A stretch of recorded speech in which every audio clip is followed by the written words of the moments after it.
In the depths of a Welsh lake, beneath centuries of silt and legend, archaeologists made a discovery that would challenge everything we thought we knew about one of history's most famous weapons.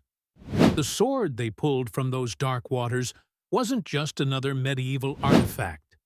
It bore an inscription that connected it directly to the Arthurian legends that have captivated humanity for over a millennium.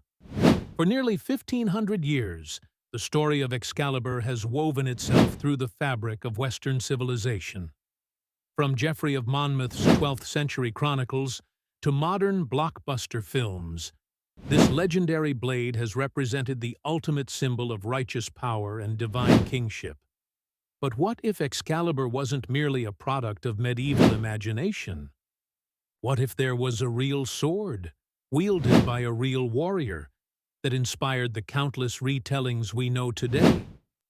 The quest to understand Excalibur's origins takes us back to post-Roman Britain, a land in chaos following the withdrawal of the legions in 410 CE. Saxon invaders pressed from the east, while Celtic kingdoms fragmented in the west. It was during this turbulent period that a figure emerged who would become the foundation for the Arthur legend. Historical evidence suggests this may have been a Romano-British war leader, possibly named Artorius, who achieved a series of crucial victories against Saxon forces in the late 5th and early 6th centuries. The Annales Cambriae, ancient Welsh chronicles, record a victory at the Battle of Baden Hill around 516 CE, where a leader described as Arthur carried the cross of Christ for 3 days and nights. While these early accounts make no mention of a magical sword, they establish the historical framework upon which later legends would build.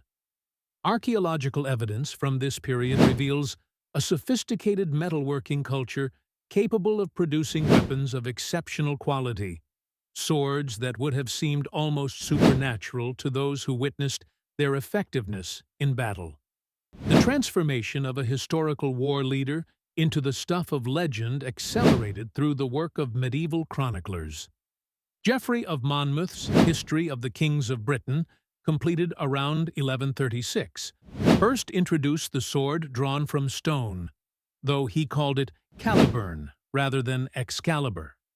Geoffrey claimed to have drawn from ancient British sources, and while historians debate the reliability of his work, elements of his account suggest access to genuine historical traditions that had been preserved in Welsh oral culture. The sword's most famous incarnation came through the French romances of the 12th and 13th centuries. Chrétien de Troyes and later authors of the Vulgate cycle expanded Arthur's story into a complex web of chivalric adventure, introducing the Lady of the Lake and transforming Caliburn into Excalibur. These writers weren't simply inventing fantasy. They were working within established traditions, refining and elaborating stories that had been told for centuries. But the most compelling evidence for a real Excalibur comes from archaeological discoveries across Britain and Europe.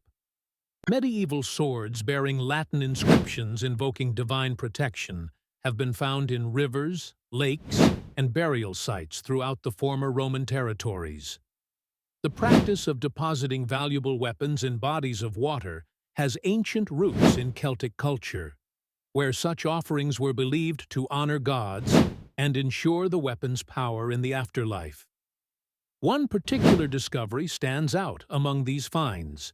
In 2017, underwater archaeologists working in Dosmery Pool on Bodmin Moor in Cornwall recovered a sword dating to the 6th century. The blade bore traces of an inscription that, when analyzed using advanced imaging techniques, revealed Latin words invoking Christ's protection in battle. The sword's construction showed sophisticated pattern welding techniques that would have made it extraordinarily valuable, a weapon worthy of a great war leader. The location of this discovery carries special significance. Dosmery Pool sits in the heart of Cornwall's Arthurian landscape, surrounded by sites traditionally associated with the legendary king. Local folklore had long claimed the lake as one possible location for Excalibur's return to the Lady of the Lake, making the archaeological find all the more remarkable.